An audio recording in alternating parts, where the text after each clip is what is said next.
దేవుడు అనేటోడు ఉంటాడు, చూస్తాడు, అంతకు నాలుగింతలు అనుభవిస్తారని నేను అనుకున్నా.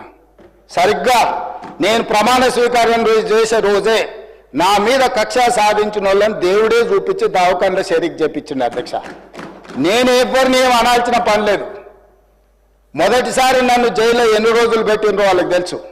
నా బిడ్డ లగ్గం ఉంటే కూడా లగ్గానికి ఇంటరిం బెయిల్ 2 గంటలు పోయి లగ్గం చూడడానికి కూడా అభ్యంతరం పెట్టి ఢిల్లీ నుంచి న్యాయవాదులను తీసుకొచ్చి ఇక్కడ వాదించి ఆయన బిడ్డ లగ్గపత్రిక రాసుకోవడానికి కూడా వెళ్ళడానికి వీల్లేదు అని చెప్పి కోర్టులో వాదించిన వాదనలు అక్కడ ఉన్నాయి అధ్యక్ష.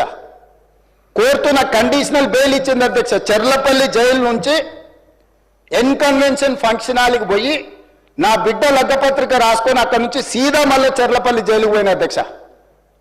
రాజకీయ కక్షా సాధింపు మీద నాదా?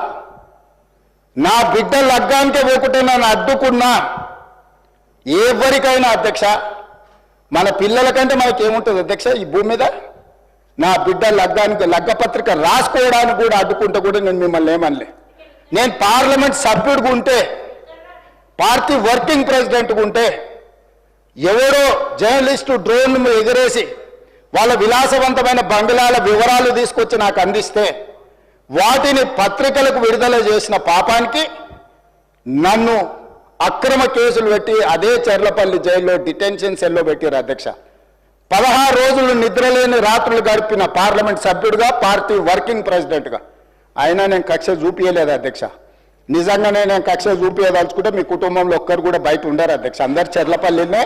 నేను ఎలా ఎన్నికల ముందు చెప్పినట్టు మీకు డబుల్ బెడ్రూమ్ ఇల్లు మీరు పేదలకు కట్టియలే, మీ గ్యారంటీ కట్టిస్తే మీ కుటుంబానికి డబుల్ బెడ్రూమ్ ఇల్లు అని చెప్పుంటే అధ్యక్ష. ఎన్నికల హామీలు అమలు చేయలేదంటుంది కదా అధ్యక్ష. ఎన్నికల